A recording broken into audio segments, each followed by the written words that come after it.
योऽन्ता प्रविश्य मम वाचमिमां प्रसुप्तान् सञ्जीवयत किल शक्तिधरा स्वधाम्ना अन्यांश हस्तचरणश्रवणात् त्वगादीन् प्राणान्नमो भगवते पुरुषाय तुभ्यम् कथाञ्चन स्मृते यस्मिन् दुष्करं सुकरं भवेत् विस्मृते विपरीतं स्यात् श्रीचैतन्य नमामि तम्।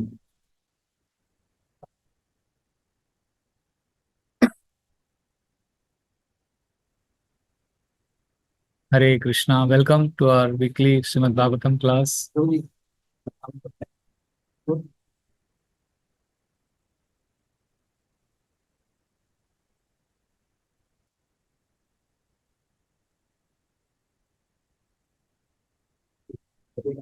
एक minute.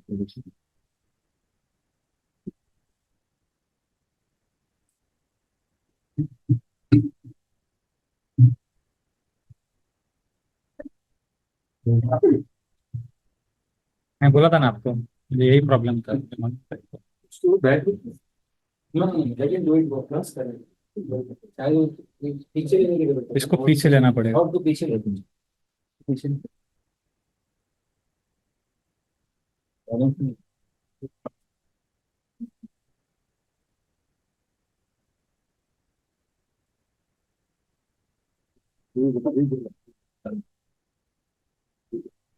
I will just continue. आपको माइक सेटिंग करना है करो, नहीं करना है मत करो.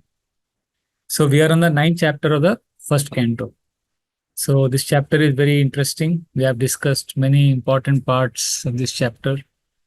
We discussed how Bhishma is welcoming everyone, affectionately speaking to everyone. He also has done two very important things which we have discussed in the past classes. He glorifies Krishna as the Supreme Lord. And then there was an entire section where we discussed how he instructs Yudhishthir Maharaj on Dharma, which was the last 2-3 classes. And now we are reading Hare Krishna. Hare Krishna. Bhagavan bhala kare aap.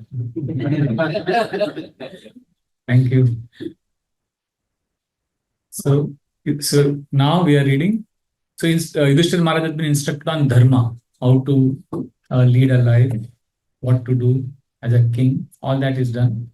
Now we're entering this last section of this 9th chapter, 29th verse onwards till 49. The next 21 verses are very interesting. We will be reading in detail the final moments of Bhishma. What was his mood? What was his consciousness? What was his meditation? Therefore, Srimad Bhagavatam is a manual on art of dying. This word art of living is very popular, but art of dying is also equally important. It's as important as the art of living. And Bhagavatam teaches us how to die and how to live our lives in such a way that we die glorious. And Bhishma is teaching us how to have the proper consciousness. And then after these three verses, 29, 30, 31, we will be reading in great detail the final prayers that Bhishma offers. And then we will discuss about the events thereafter. So now we'll start with 29, 30, 31, which is Bhishma's final moments. So the system we will follow now is we will chant all the three verses and one of you will read translation loudly. And then we'll go back to 29th verse. Is that clear? Then we'll chant 29th verse again, read the translation, and then we'll get into the purports.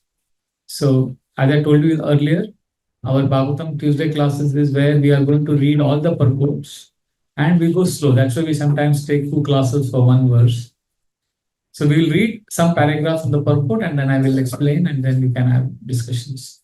So we'll start now, 29th verse. Please repeat after me. So please remember 29, 30, 31. These are the 3 verses which reveal Bhishma's final moments. What was his consciousness? We all will have our own final moment. So this is teaching us how to prepare our consciousness. 1.9.29. Please repeat after me. All of you have access to the verses? Yes. Dharmam pravadatastasya sakala pratyupastitah yo yoginas-chanda mrityo vanchitastu tarayanaha.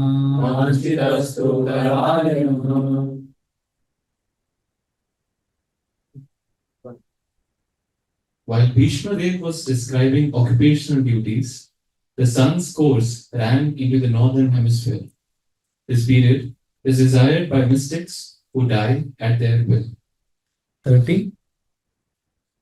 तदोपस्मृत्य गिरा सहस्रनीर् विमुक्तसङ्गं मन आदिपुरुषे कृष्णे लसत्पीठपते चतुर्भुजे पुरस्थिते मीलितदृग्व्यधारय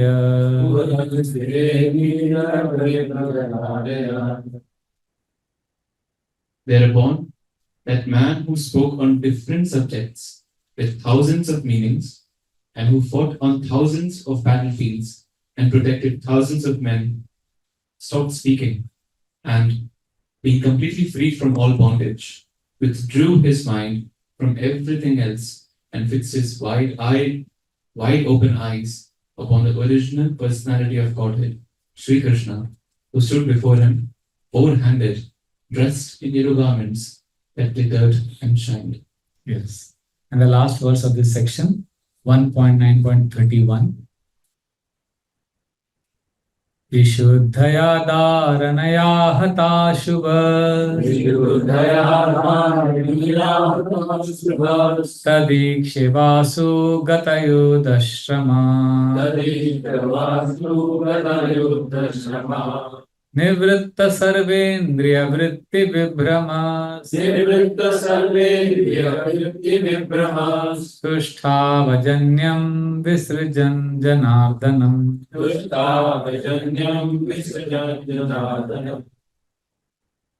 By pure meditation, looking at Lord Sri Krishna, he at once was freed from all material inauspiciousness and was relieved of all bodily pains caused by the arrow wounds.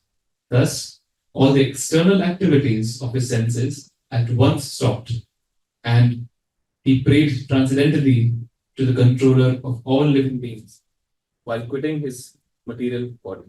These are the three verses which is revealing the consciousness of Bhishma when he was dying. So what he had done, he had withdrawn his mind from all matter and he had exclusively focused on Krishna's form, Krishna's beauty. So now these three verses are this section. And now we'll go back to the first verse of this section and we'll get into the purport. The 29th verse, once again we will chant. Dharmam pravadatastasya sakala pratyupastita yo yoginas chandamrityo vanchitas uttarayana.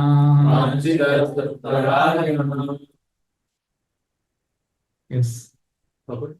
Translation and then purport. While Bhishma Dev was describing occupational duties, the sun's course ran into the northern hemisphere.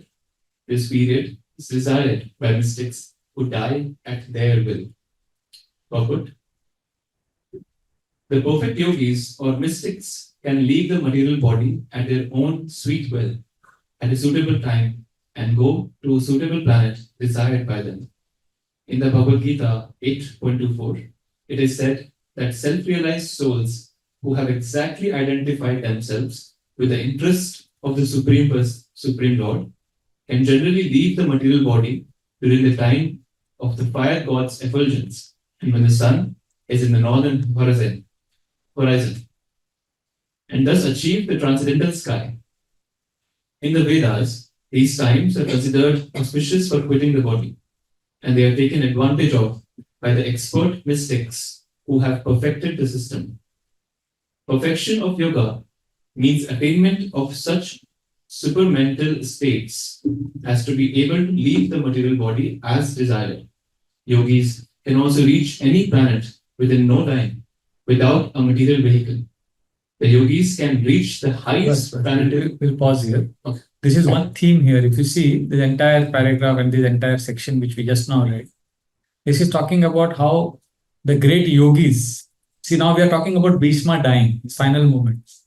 So the first explanation given by Srila Prabhupada in this section is how there are great yogis who are so good that they know how to die. They know when to die. Like we all know our birthdays, nobody knows our death day. Because that is the most enigmatic, most mysterious thing in our life. And this is something everybody is afraid of. We don't speak about it, but we all subconsciously are fearful of death. Why? Because we don't know when death is going to come. And we don't know what that experience is going to be. But the Vedic scriptures talk about that there are people, there are personalities who can determine when to die, how they will die, and how to leave the world. This is something extraordinary. And there are many saints and sadhus like that in India. Those who follow the Sanatana Dharma, those who study the scriptures. We may not be like that. And we don't have to also endeavor for that, because our goal is not how we die. The goal is, for us, what is important is not how we die. What is more important is where we go after death. That is more important for us. Sometimes even devotees may die in an accident. So that doesn't mean, oh, he died like this, he should have died like that. That is not important how you die. Because Krishna has his own beautiful plan. We are surrendered to Krishna's plan. So we are not attached to how we die. Okay, I want to die in such a way that everybody is there chanting and everybody is... That we want devotees to be there. But we don't want fanfare, band baja. We don't want a glorious departure. What we want is Krishna. We want to serve Krishna. So where we go after death is more important than how dramatic and how grand and how wonderful our death is. Yet, we should also know that there are yogis who have practiced a bona fide path, and they, by meditation, by controlling their senses, they are able to determine their death. And yesterday I was talking to the children. We have Monday youth class. I was talking about many examples of such personalities. It was a different topic about spiritual world, but I'm remembering those examples now. One amazing example I remember is I come from a place called Udupi, where we have many saintly personalities who have been there for the last 1800 years. And one of the most famous saints in our tradition of Madhva Sampradaya is a saint called Sri Raghavendra Swami. So Raghavendra Swami is a revered figure in South India, especially in Andhra Pradesh and Karnataka. So he was there from the year, I think, 1580 to 1671 or something like that. 1671 is when he left this world. So all documented by historians. And he is considered in the Madhva Sampradaya as incarnation of Prahlad Maharaj.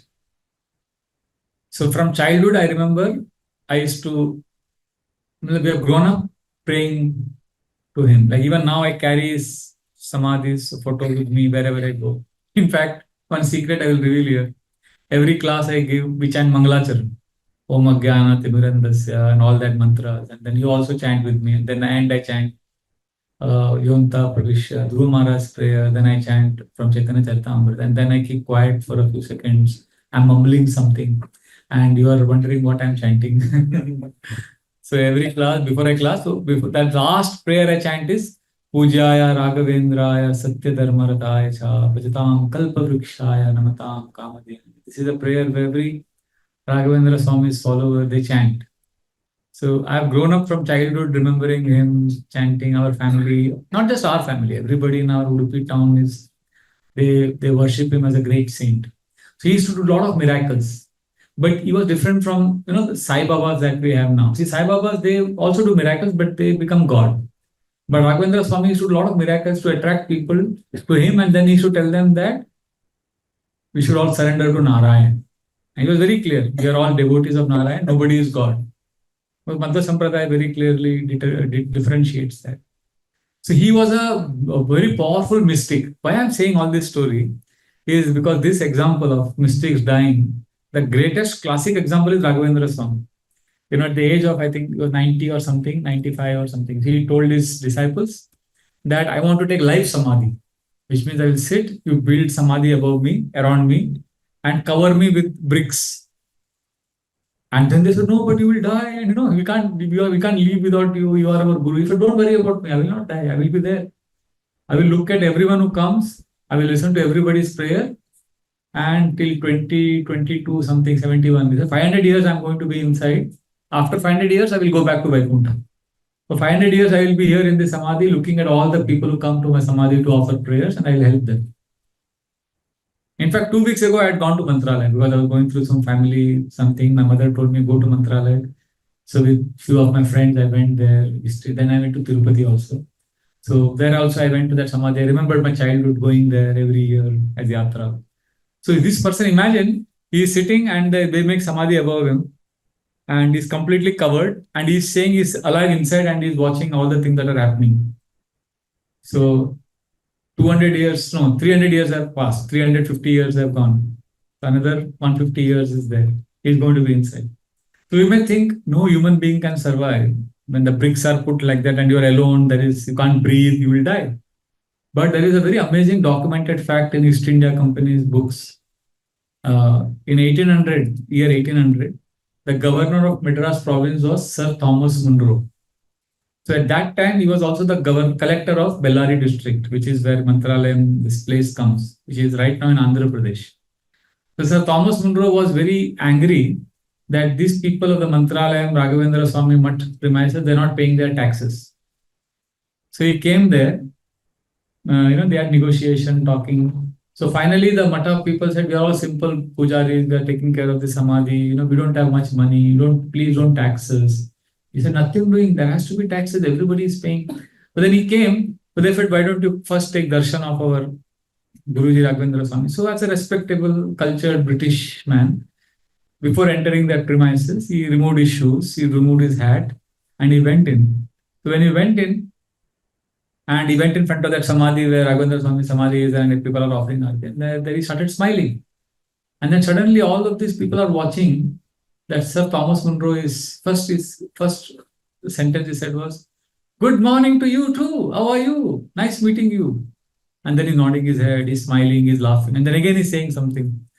So it is obvious that there is a conversation going on, but everybody could only see and hear Sir Thomas Munro talking. And then he's like expressing wonder, talking. And then he said, no, but these are government instructions. I am bound by the laws. And then he's again nodding his head. Okay, if you say so, I'm sure it must be true. I will do the needful. Okay, thank you so much. It was a great pleasure meeting Your Highness. Thank you. He had his hat, he bowed down, and then he walked behind and he left Vish. And when he came out, everybody's like, what happened? Who are you talking to? He said, your spiritual preceptor, he was there talking to me. So they said, but he left this world in the year 1671. 121 years ago, he left this world. He said, no, but he was sitting there and he spoke in chaste English. And I'm surprised, he spoke in British English. I spoke amazing English. So these are like, he's a saint from our village. How could he speak to you in English? He said, no, he spoke to me and he told me, convinced me logically why I should not tax this place. And I'm convinced by his arguments. And I'm going to write a letter to the East India Company director that we should not tax this area. So when he wrote that letter, now you think the East India Company will accept? So they appointed a subcommittee to investigate the matter because वहां पे क्या discussion हुआ? ये सब Thomas Munro tight P के गया होगा. So उसको चढ़ गया होगा थोड़ा उसका नशा में वो कुछ बहके बातें कर रहा है. That's what they concluded. So they appointed a subcommittee to investigate the matter. So this is amazing. The subcommittee's report now it is still preserved. If you see in the museum, Madras, Chennai में, or Madras Gazette of 1800, there is chapter 11, page number 213. It's all there, documented that report presented by this committee saying that Sir Thomas Munro's queer incident, QUEER, which means a strange mystical incident, has been reported, because of which he has suggested we do not tax the place, and we did more investigations and we found out that Sir Thomas Munro was in order. मतलब वो पिया हुआ नहीं था. He was in order, he was stable. And so this definitely is it's not a case of hallucination. There is definitely something spooky, something mystical here. So we better leave this place. I mean, आजकल England वाले सब Harry Potter की बात करते हैं. That is nothing compared to the mysticism that is there in our Vedic culture. So then this person, you can imagine, 121 years is still in Samadhi. And Sir Thomas Munro, ठीक है, he died in 1830 or 40, I think he died. Now this is 200 to 2024. Almost 180 years have passed since he died. So his sixth generation, every generation of his next generation, they come to Mantralayam for offering obeisances and respect. So I think 3 years, it's there on the internet. If you check now, all his followers, his family, means his Thomas Munro's sixth generation family, men and women, they are coming to Mantralaya and they're taking darshan. It's there on the internet. All British people in sari and that vesti, that South Indians wear that lungi, white vesti, and they're putting that tilak. And all Britishers, you can see they are not Indians, and they are his sixth generation. The women are in that typical South Indian, वो झरी वाला साड़ी रहता है ना, वो South Indian sari पहन के वो लोग खड़े दर्शन ले रहे हैं. Because I think Thomas Munro must have gone back and said that all our descendants should visit this place. This is a very powerful spiritual place.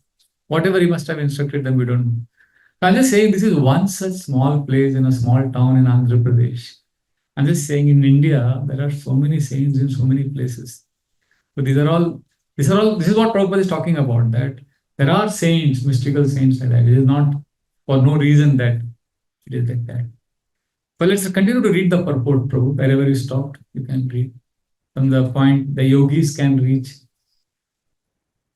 Yogis can also reach any planet within no time without a material vehicle. The yogis can reach the highest planetary system within a very short time, and this is impossible for the materialist. Even attempting to reach the highest planet will take millions of years at a speed of millions of miles per hour. Yeah. So you can see what is mentioned here is that materialistic people are trying to go by their rockets to different planets. Right? They're trying to go to the moon. So there was a recent controversy, not recent, 1969 only, when man landed on moon. One of the biggest controversy was how was American flag flying there? There is no air there. Like that, there are some hundreds of controversies. But of course, NASA has given scientific explanations, so we're not doubting that. I'm just saying that it is so difficult for human beings to go to other planets. But yogis can reach easily. And Srila Prabhupada, he would explain also that even if the yogis can reach all these planets through their mystical powers, they cannot reach Krishna's planet. And he would quote a very famous verse from the Brahma Samhita. Anybody know this? Pantastu koti shatavatsara sampragamyo vayo ratapi manso munipungavanam sopyaspiyat prapadasinya vichintya tattve govindamadi purusham tamaham bhajami. But the verse says that how the great yogis travel by the speed of the mind. Vayor atapi manaso munipungavana means, see, the fastest thing is the wind. Faster than wind is mind. No, light. Faster than light is, see, light travels at how many kilometers per second? 3 lakh kilometers per second. 3 lakh kilometers per second is the speed of light. And there are planets which are like 5,000 light years away. Which means if light travels 3 lakh kilometers per second, how many kilometers will it travel in 1 minute? 180 lakh kilometers. How much distance will it travel in 1 hour, 1 day? How many crores and crores of kilometers light will travel in 1 day? So if light travels non-stop for 6,000 years, how many kilometers we are talking about? So at that distance, there are planets. There are some planets which are 6,000 light years away, 5,000 light years away. What kilometers are you talking about? So when you are seeing some star, that star may be 10,000 light years away, which means it is so many kilometers that when you're seeing that light, when you're seeing that star, you may see that star, but that star may not be there now. The light has come to you after so many years. इतना दूर है वो. But you can reach there in a second. If you meditate, mind can take you there. That's how mind is considered more powerful than light also. But still, the Brahma Samhita says, so pesti yat prapada simni avichintya tattve. You can't even reach the toenail of Krishna by your expert meditation. Because Krishna is so inaccessible. Krishna, you cannot control Krishna. So therefore, yes, there are all these mystic saints, but those are genuine mystic saints, like we talked about Raghavendra Swami. They know the limitations of all. That's why they surrender to the Lord. They don't try to become God. Unfortunately, what some people do, most of these yogis, when they get some power, they forget that they are tiny and insignificant, and they try to become God. And that is where all the gadbad happens. Srila Prabhupada would talk about when he was in a grihastha, he had this pharmacy business in Prayag. And he said when he was doing this pharmacy business, it was called as, he had a pharmaceutical shop also. He says at that time, different people used to come and collect medicines from him, including Jawaharlal Nehru's father, Motilal Nehru used to come to him. And then he says that one day in Prayag, there was big news. One Trailanga Baba was very famous Babaji there. He used to roam around naked, Naga Baba, So then it was like an embarrassment and social disgrace, like a naked man going around in the streets like that. So the police caught him and put him in jail. And in the night, he was not in the jail. Morning they saw he's not in the jail, and again he's roaming in the streets. Again they caught him. Again, like that went on for many nights. And they wondered if they locked everything, how is going out? And then they discovered after a few nights what actually used to happen in the night when everybody slept. He used to breathe and become so thin that वो जो rails होता है उसके अंदर से निकल जाता था. He was so mystical, so powerful. Srila Prabhupada says, no, you have seen that period in time. Or Jananivas Prabhu would tell me that in Kolkata, the bank of Ganga, there was a mystic saint. So what happens? All these people, they get this power, then they forget the goal. And they get distracted by these powers they develop. And then they start using those powers for fame, name, glory, and enjoyment. And they forget that this is just a ladder and eventually we have to transcend this. That they forget. So Jananivas Prabhu was saying about one very famous Babaji in Kolkata on the bank of Ganga who had so much power that he could walk on water. And he could also change forms. But what he used it for, so stupid, he would take the form of a monkey. So there are the guards, there is a section where the women would take bath and there's a section where the men would take bath. So he would take the form of a monkey and go in the women's section and enjoy their association as a monkey. And then one day what happened, when he was in that section, he somehow, because of something, he lost the technique of coming back to human form. So he remained a monkey with human intelligence. How frustrated it would be, monkey body, and he was stuck there only then. So then it became some big news. Jananivas Prabhu saying, कितना unfortunate था. पूरा इतना मेहनत किया, इतना साल तपस्या किया, all gone waste. So this is also something happened like that. Srila Prabhupada would often say in Kumbh Mela, every Kumbh Mela, Srila Prabhupada would tell his American followers, don't offend anyone here. You don't know who the Babajis are. These people are roaming around. Some of them are 500 years old. Some of them are 600 years old. Just keep quiet. Because they just take a dubki in Gangotri and they come out at Ganga at Prayag, attend Kumbh Mela, and again take dubki, go back. And I used to think of all kind of spooky things. Kaisa aisa ho sakta hai? But I remember in year 2000, we had gone for Kumbh Mela. Gaurang Prabhu and I, we were going in Harinam. It's like a big town. During Kumbh Mela, it is crores of people. So one particular place, one odd-looking old man with a big beard, he was following a Harinam Sankirtan. And we looked at him and, we could know that he's out of the world. He's not somebody ordinary. And we were talking also. We went and tried to make friends with him. And, he was like very soft-spoken and not forthcoming. And these people, they immediately avoid human interactions and run away. They're not wanting name, fame, glory. So we could understand that there is some power there. We are all unfortunately grown up in the left-leaning education system where these things are all dismissed. But actually, there's a lot of satya in this. And, most of these saintly people, they have nothing to do with material life. That's why they withdraw. Sometimes we think, if they are so powerful, why don't they change the political system? Why they don't do all this? That is because they have nothing to do with the material world. We are like children. Like a child, child can only think of the child's toys and his how games. He can't think of a bigger picture. So we can't think beyond our 5-year election, government, politics. We are very narrow-minded. But these people have nothing to do with. In fact, Mr. Narendra Modi, when one of our devotees met him a few years ago and was appreciating him for his services.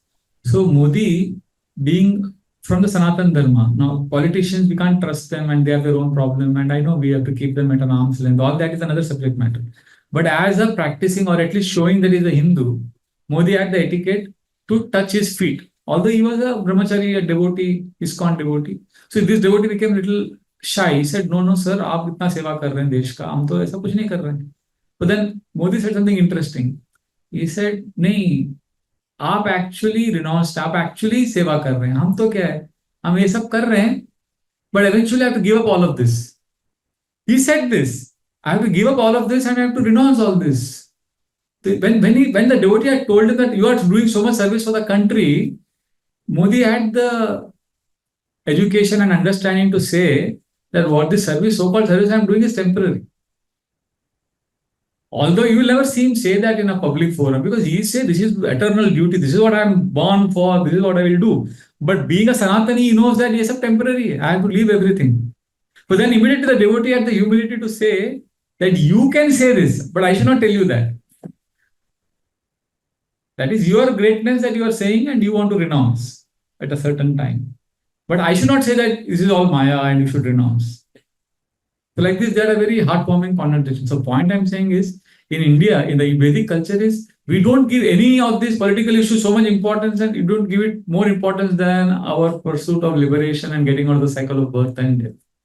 That is what is Srila Prabhupada emphasizing here. And those who are sincerely practicing spiritual life, they may not be great leaders, but they somehow have this intuitive sense of living the world, whether it is Raghavendra Swami or even simple people. Like Shikshashtakam Prabhu, Nasik temple president. His grandfather, amazing. His whole life, he only read Bhagavatam and do Bhagavad Katha. Simple, not that he had millions of followers. And when the time came for him to leave, he was in the rickshaw. He told the rickshaw, "Ruko, ruko. मेरा time आ गया जाने का, रुको एक minute." And he came out of the auto. He sat on the bench, and he gave them the address. बोला उनको बोल देना मैं जा रहा हूँ अभी. और then he took ऐसा गंगा जल in one small bag. He removed. मैं गंगा जल ले लेता हूँ थोड़ा. गंगा जल, put tulsi. Hare Krishna, and then he left his own. It's like, it's like he's not a great yogi, mystic. He was a normal grahastha, but whole life he centered his life on studying Bhagavatam, remembering Krishna, chanting, a genuine, sincere devotee of Krishna. He can also have that kind of, what is called premonition. So this is all a science. See, I come from Udupi. From 1230, there have been almost 800, 900 sannyasis so far in the last 800 years. There are 8 mattas, each matta has 2 sannyasis like that. And before dying, the sannyasi appoints a successor. And all these young boys, at the age of 8, 9, 10, they take sannyas. And they remain sannyasis till the age of 91, 92, 89, like that. They live till long time. And all of them leave their body in a very dramatic way. Means not dramatic in the modern sense. On Ekadashi or Dwadashi, which is considered the most auspicious day, while taking Charanamrit, or while worshipping Krishna, or doing their puja, on an auspicious day, looking at everyone, taking blessings and Hari Bol. Just like, we board a train to say bye-bye, we are going, as if they know everything. So, we find it fantastic. But for many people in the olden time, it was very normal. I think I should leave now. When is the next Ekadashi? They would ask. I've seen so many people say that in Udupi also. Oh, my grandfather asked me when is the next Ekadashi. I think I should leave. But they may leave just around that Ekadashi time, not exactly, What I'm saying is there is a certain sense of control, inner control, self-control. This is all foreign for us. Just like for a child, the technology may be, it's called maybe magic for him. But when one knows the science, it's not magic. So like that. So these are all sciences which is cultivated through meditation, through sattvic lifestyle. So this is how Prabhupada is revealing. Bhishma had all these powers. That's what he's revealing. Now you are talking about his death. This is his mode. Can we complete the purport? This is a different science. This is a different science. And Bhishma Dev knew well how to utilize it. He was just waiting for the suitable moment to quit his material body. And the golden opportunity arrived when he was instructing his noble grandsons, the Pandavas. He thus prepared himself to quit his body before the exalted Lord Sri Krishna, the pious Pandavas, and the great sages headed by Bhagavan Vyasa, etc., all great souls. Yeah. So this is how devotees, for them, the most auspicious is Krishna is there, devotees are there. One of our devotees, brahmacharis, Ananda Pragya Prabhu from St. Mayfair Poles in Russia. So in 1994, he left this world in a most amazing way. So he was, I think, dying of cancer, and devotees were around him chanting, and he had excruciating pain, excruciating. And but just before dying, he looks at all the devotees who are around him. He smiles at all of them, and his face suddenly starts glowing as if it's become like 1,000 suns. And they're all stunned. This man was screaming in pain. Just the last moment, he's smiling at all of them, and his eyes, beaming. And then he looks at all of them and says, "Prabhus, Prabhupada has not cheated us. The process is perfect." And he gives a thumbs up sign. He says, "Hari bol, this is perfect." And then he leaves his body. I mean, whole time he's screaming in pain. And just before dying, he tells them that what Srila Prabhupada has given us is perfect. He has not cheated us. Hari bol. And then he leaves. And devotees are wondering, what happened to him? What did he see? What did he... Something must have been there. So, because there was devotees chanting Krishna, Krishna was there.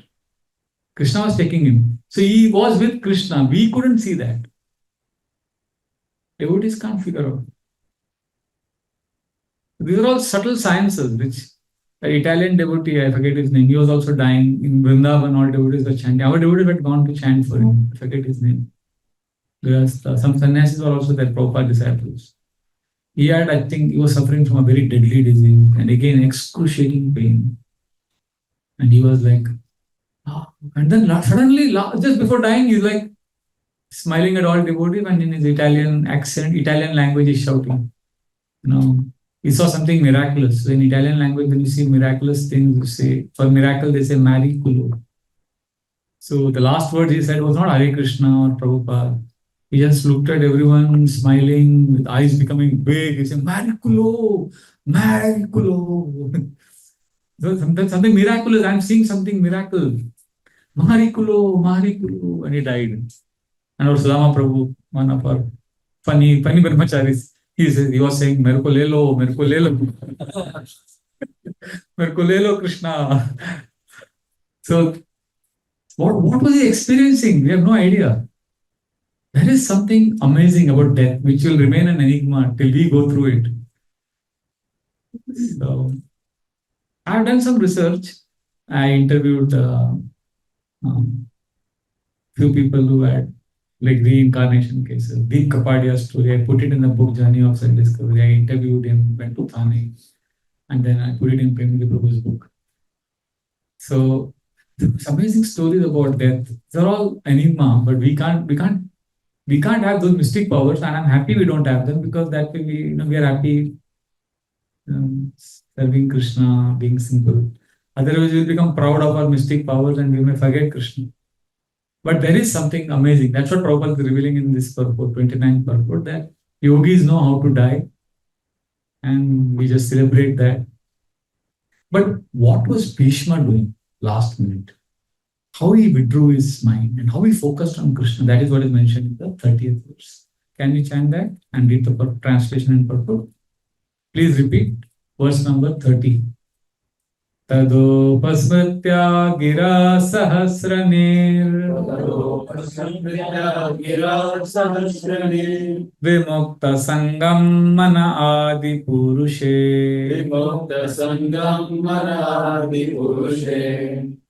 Krishne lasatpitapate chaturbhuje Purastite milita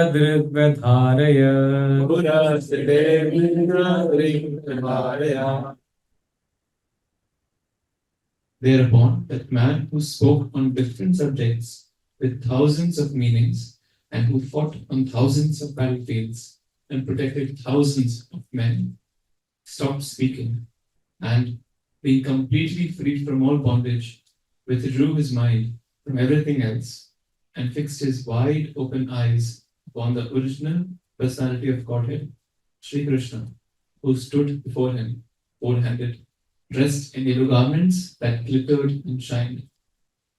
Open. Wait, so you see this? What he did? Bhishma did so much of business management. His great grandsons that he was managing. Everything he did. But when the time came, he withdrew from everything. That means all of us have to eventually reach a stage where we have to give up everything. Bhishma सब करने के बाद छोड़ना पड़ा ना उसको. And is focusing exclusively on Krishna. तो वो दिन तो आएगा ही. You can't escape. So let's see what Prabhupada writes in the purport. One of the most beautiful purports. Yes. In the momentous hour of leaving his material body, Bhishma Dev set the glorious example concerning the important function of the human form of life. The subject matter which attracts the dying man becomes the beginning of his next life. Therefore, if one is absorbed in thoughts of the Supreme Lord Sri Krishna, he is sure to go back to Godhead without any doubt. This is confirmed in the Bhagavad Gita 8.5 to 8.15. 5. And whoever at the time of death quits his body, remembering me alone, at once attains my nature. Of this there is no doubt. Whatever state of being one remembers when he quits his body, that state he will attain without fail. Therefore, Arjuna, you should always think of me in the form of Krishna, and at the same time carry out your prescribed duty of fighting. With your activities dedicated to me and your mind and intelligence fixed on me, you will attain me without doubt. He who meditates on the Supreme Personality of Godhead, his mind constantly engaged in remembering me, undeviated from the path, he, O Partha, is sure to reach me. One should meditate upon the Supreme Person as the one who knows everything, as he who is the oldest, who is the controller, who is smaller than the smallest, who is the maintainer of everything, who is beyond all material conception, who is inconceivable, and who is always a person. He is luminous like the sun, and being transcendental is beyond this material nature. One who at the time of death fixes his life air between the eyebrows and in full devotion engages himself in remembering the Supreme Lord will certainly attain to the Supreme Personality of Godhead. Persons learned in the Vedas who utter Omkar and who are great sages in the highest order enter into Brahman. Describing such perfection, one practices celibacy. I shall now explain to you this process by which one may attain salvation. The yogic situation is that of detachment from all sensual engagements, closing all the doors of the senses and fixing the mind on the heart and the life air at the top of the head. One establishes himself in yoga. After being situated in this yoga practice and vibrating the sacred syllable Om, the supreme combination of letters, if one thinks of the Supreme Personality of Godhead and quits his body, he will certainly reach the spiritual planets. For one who remembers me without deviation, I am easy to obtain, O son of Partha, because of his constant engagement in devotional service. After attaining me, the great souls who are yogis in devotion never return to this temporary world, which is full of miseries, because they have attained the highest perfection. Sri Bhishma Dev attained the perfection of quitting his body at will and was fortunate enough to have Lord Krishna, the object of his attention, personally present at the time of death. He therefore fixed his open eyes upon him. He wanted to see Sri Krishna for a long time out of his spontaneous love for him. Because he was a pure devotee, he had very little to do with the detailed performance of yogic principles. Simple bhakti yoga is enough to bring about perfection.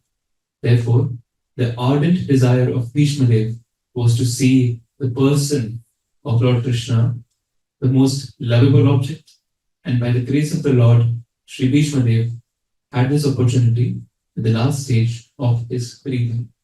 This is the most amazing purport where Prabhupada gives all the details of how people die from the 8th chapter. And then he ends the purport by saying simple bhakti yoga is enough. Because Krishna is so attractive and captivating. Some of the top yoga teachers in India, you have heard of Bihar School of Yoga, which is like the top school. And there are many famous, and I don't want to take their names now. They're very, very famous yoga teachers, and they are like Maha Gurus in yoga science. They're basically impersonalists. They spend their whole life teaching yoga, practicing yoga.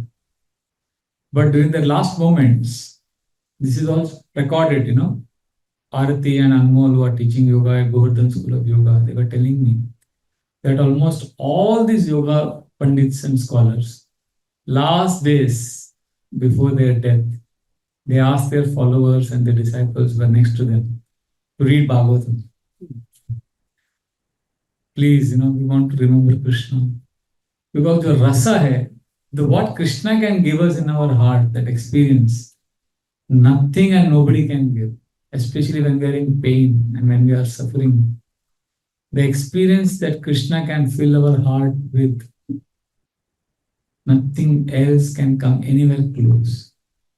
Therefore, when the Gita is saying emphatically, remember Krishna, this verses 8.5 to 15, one of them is Kavim Puranam Anushasidaram, 8.9, I think, where Krishna is telling Arjuna how to remember him as the oldest, as the greatest poet.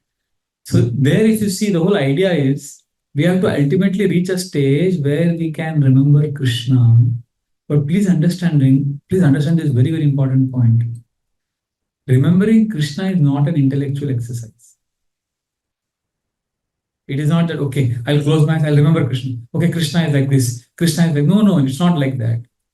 See, there is an intellectual remembrance of Krishna and there is an emotional remembrance of Krishna. These are two different things. What are the two things we're talking about? Intellectual remembrance and they are two totally different things.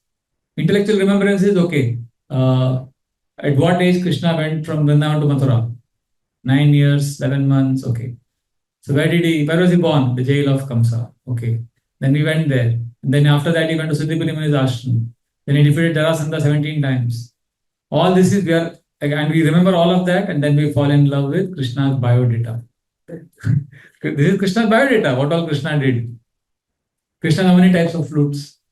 3 types of flute. And each type of flute mein kya varieties hai. This type of flute has how many holes. All that information is there, and it's fun because it helps us increase our remembrance of Krishna.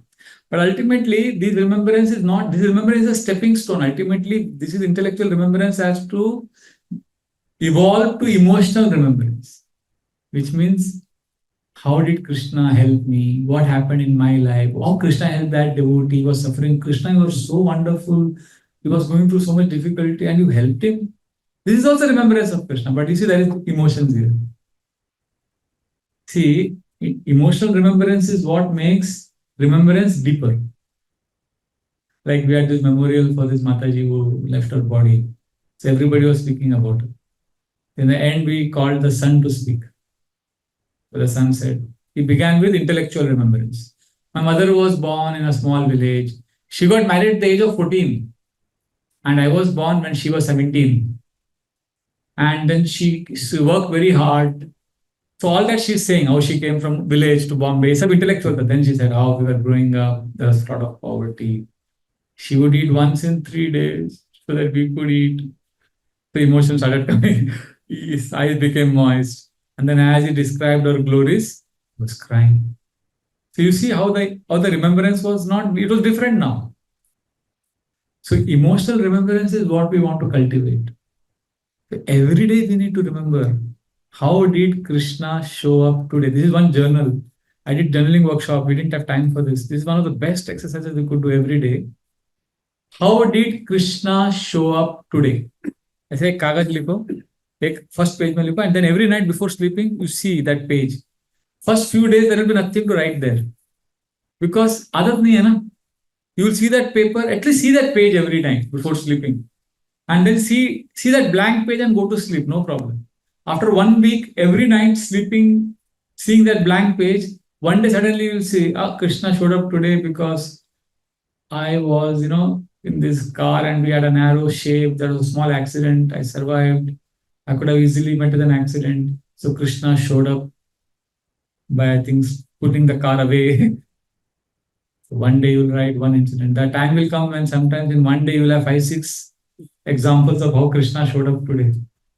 Every day you will not have so many. But what I'm saying is that culture of keeping your eyes and ears open. How did Krishna show up today? So what will happen? Your emotional remembrance of Krishna will increase. Right now, most of us are cultivating intellectual remembrance. Emotional remembrance cultivate karenge. Then what will happen? Then last minute when we are dying, it will be easy to remember Krishna. Otherwise, while dying, you will spontaneously remember those things where you are emotionally invested whole life.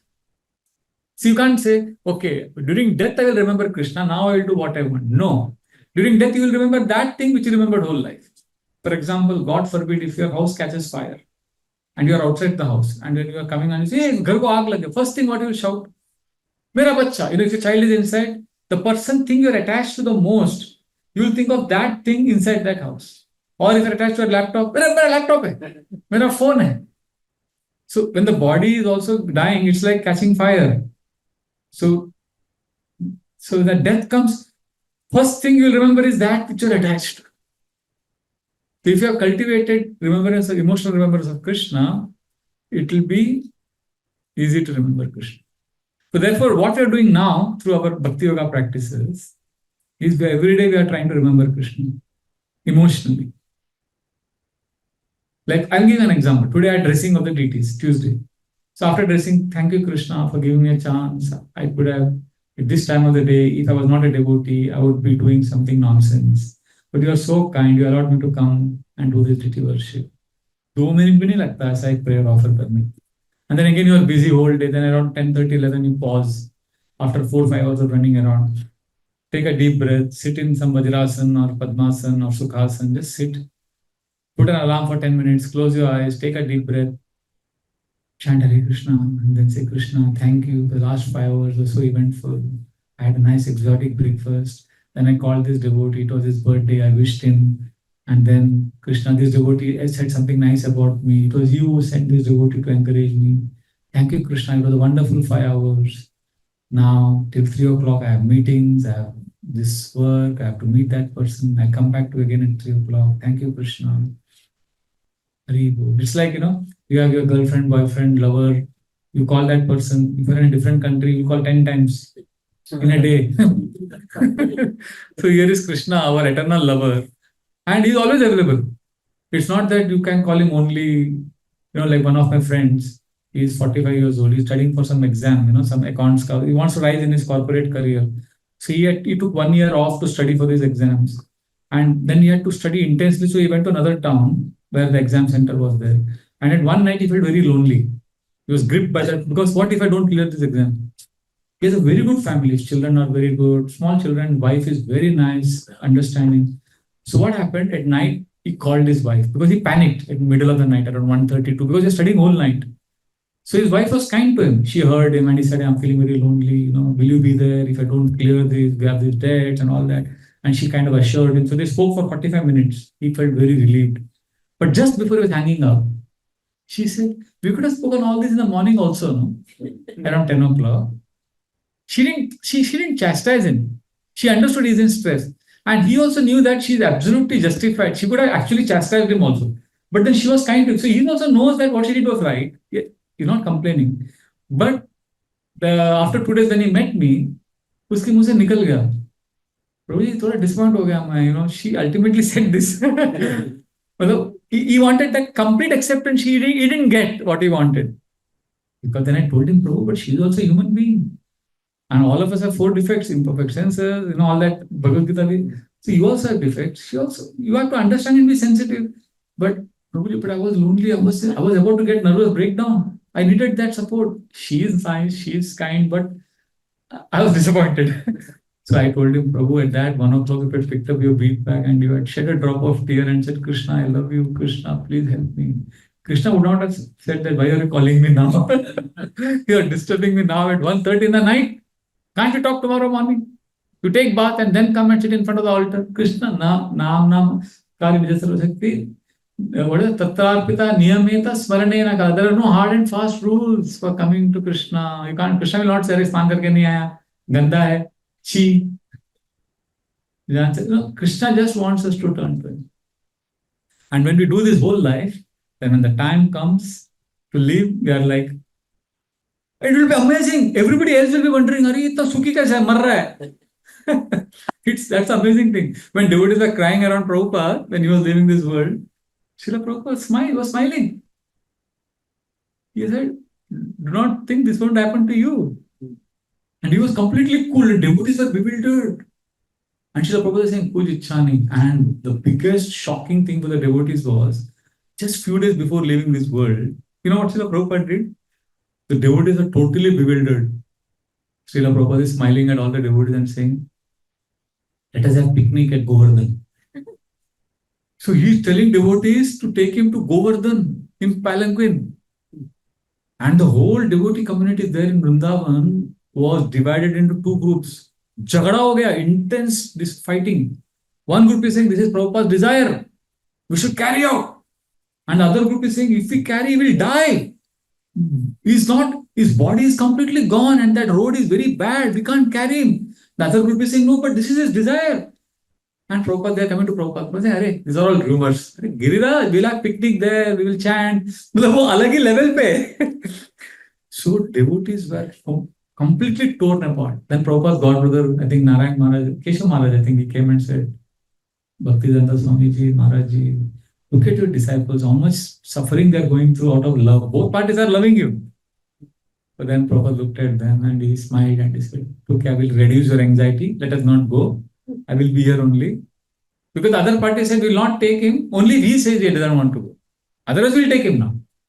But then I don't want to go. For that, all parties are happy. So the point is, he is at that time when everybody is thinking he will die, he is thinking of Giriraj and having picnic at Giriraj Govardhan. That means kitna emotional connection hoga. And 1 month before that, in August 1977, he's telling devotees, when everybody thought he's leaving the body, Prabhupada said, I'm going to London. And he went to London for Rath Yatra. And he said, I'm going there to express my gratitude to the devotees who helped me so much. And in London, he's telling devotees, I'm going to America now. Of course, he didn't go because his health collapsed and then he came back to Vrindavan. So what is all this? This means whole life he was remembering Krishna emotionally. So when the time came, koi problem nahi tha. This is like those girls, when they get married. Generally in Indian culture, when girls get married, and that night of marriage, when they're leaving, Bidai ke samay, they cry. They cry for two reasons. First, they're attached to their maternal home where they are living. बहुत attachment रहता है ना, छोड़ के जाना पड़ रहा है. बाबुल की दुआएं लेती जा जा, तुझको पति बीमार मिले नहीं, तुझको अच्छा संसार मिले. ऐसा गाना है ना. तो वो गाएगी फिर जाएगी, रोते रोते मेरे परिवार को बाएगी, तो रो के जाएगी. That is one problem because of which she is crying. The other is there is a deep inherent insecurity. She doesn't know where she is going. उसको डर है, पता नहीं कहाँ जा रही है, कैसे होंगे ससुर सास पति लेबर घर क्या होगा. तो एक डर भी है और एक अटैचमेंट भी है. तो because of these two reasons she is crying. But one of my cousins, when she was getting married, she already had a relationship with this man. Very nice family. They had already known each other for 8-9 years. Families had known each other. And when the marriage time came, she was so excited and happy. Because in the last 8 years, she had developed a deep relationship with this family. She knew where she was going. And the attachment also had reduced here because of so many years. Oh, yeah, pura transition smooth tha. On the day of the wedding, she was blissful. Baki ro rahe the, but she was sober, of course. She was not like celebrating, but she was happily going. So a devotee of Krishna is like that girl who was in love with her to-be husband. We all want to be like that, so that जब हमारा विदाई हो रहा है, हम लोग को मालूम है हम कहाँ जा रहे हैं, ऑलरेडी अपना सेटिंग हो गया है. We already know our husband, we already know our master, we know his family, we know where we are going, we know the everything. And because of that, यहाँ का जो अभी का attachment है वो भी कम हो गया है धीरे धीरे. So that's a very beautiful way of living this world. So this is how we live. And now the last verse, which we will take up next time, reveals of this section, Bhishma, how he meditated on Lord Krishna's beautiful form and what happened to his bodily pain because of remembering Krishna. Because we will also go through pain when we are about to leave the world. This we will take up next time. Thank you very much. Granthra Srimad Bhagavatam ki jai. Srila Prabhupada ki jai. Bihari Prabhu ki jai. Any comments regarding today's class? Okay, we'll stop here. Thank you very much. Hare Krishna, Srila Prabhupada ki jai. Thank you all the online devotees.